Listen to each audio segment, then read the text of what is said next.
Hello children. Children, today in EVS lecture, Unit 2, we are going to see personal cleanliness and health.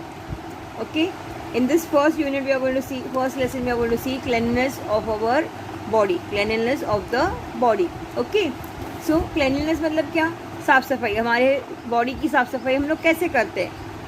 हमेशा हाथ धोना चाहिए, रोज़ नहाना चाहिए, बाल अच्छे से बनाने चाहिए, बाहर से आओ तो हाथ पैर धो. ये सब जो है क्लेanलीनेस है. नाखून अच्छे से काटने चाहिए अपने, फिर ब्रशिंग करना चाहिए रोज़. ये सब क्या है? क्लेanलीनेस है. ओके. सब ये लेसन में क्या क्या दिया है वो हम लोग देखेंगे. We must keep our body clean for good health. Cleanliness prevents diseases and make us feel fresh. Cleanliness से क्या होता है? हमें बीमारी नहीं होती है और हम लोग को बहुत फ्रेश लगता है. एकदम फ्रेश लगता है क्लेanलीनेस होने से, क्लीन होने से. अगर तुम लोग मुंह हाथ धोओगे नहीं और ऐसे ही लेटे रहोगे तो कैसे लगेगा? एकदम डल लगोगे. तुम लोग में ज़रा भी ऐसा नहीं लगेगा चलो जाके कुछ खेलते हैं या कुछ करते हैं. नहीं, एकदम आलसी के जैसे बैठे रहोगे तुम लोग. इसलिए you should always clean your self and keep fresh. Good habits for healthy body. Do not over sleep. Get up early in the morning. ज़्यादा टाइम सोना अच्छा नहीं होता है. जल्दी से रात को जल्दी सो जाओ और जल्दी उठो. That is the best way. और अच्छी बात है. It is a good habit. Okay. Go to toilet. Flush the toilet after use.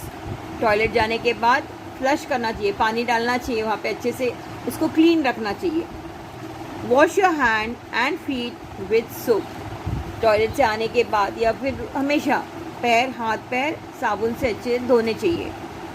Splash water on your eyes. Remove the dirt from the corner of your eyes. हमारे eyes के corners में गंदगी होती है, यहाँ पे साइड पे होती है ना, गंदगी होती है, उसको पानी से अच्छे से रोज़ साफ़ करना चाहिए. आँखों में गंदगी नहीं रहनी चाहिए. It should be clean. Brush your teeth and रेज़न your mouth well.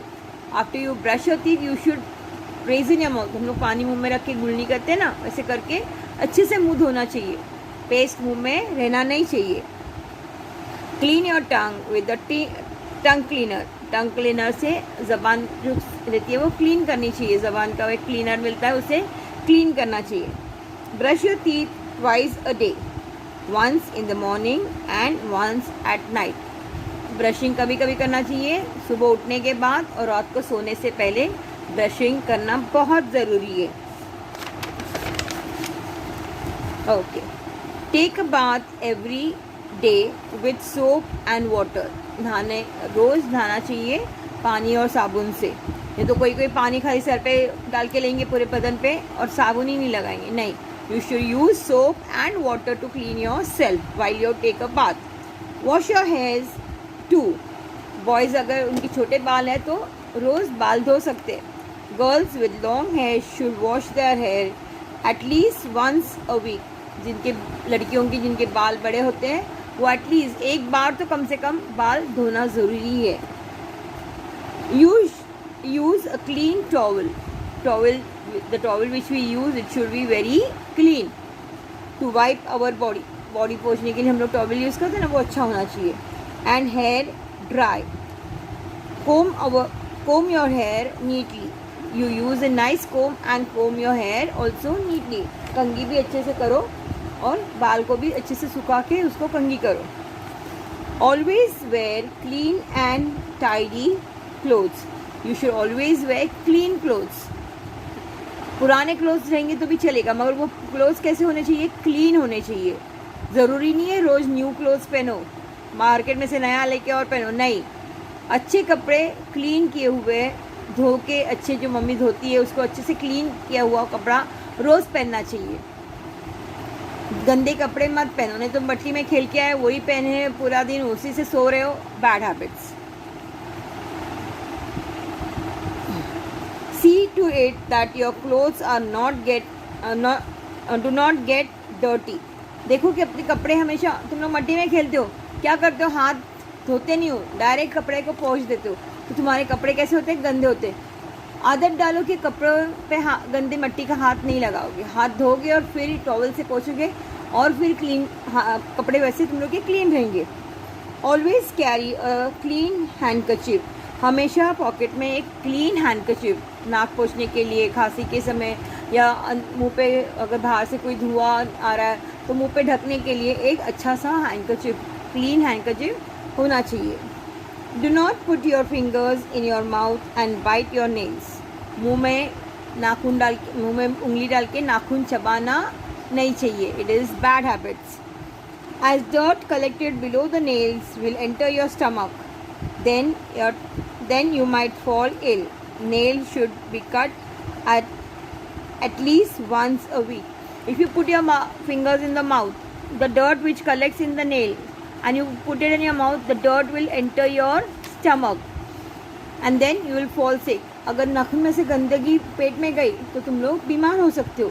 इसलिए नाखून पहली बात तो बड़े होने नहीं चाहिए, उसको एटलीस्ट वीक में, हफ्ते में एक बार उसको कट करना ही चाहिए, तो वो नाखून बढ़ेंगे नहीं और वो क्लीन रहेंगे। Clean your ears only with cotton buds डाल के ही अपने कान साफ करने चाहिए। Otherwise some of them use pin और something stick, no, that is wrong. You should always use cotton buds to clean your ears. Do not use any sharp pointed objects like matchstick or hairpin to clean your ears. कभी भी matchstick या hairpin कानों में नहीं डालना चाहिए, उससे कान में कोई भी तकलीफ हो सकती है और खून निकल सकता है। Okay, so what are the points that you should remember? कौन से पॉइंट्स हैं जो तुम लोग दिमाग में रखने चाहिए उस बहुत गुड हैबिट्स के लिए? Good habits for cleanliness: flush the toilet after use, wash your hands with soap after going to the toilet, brush your teeth twice a day, do not put your fingers in the mouth और bite your nails, मुंह में उंगली नहीं डाल के नाखून चबाना नहीं चाहिए।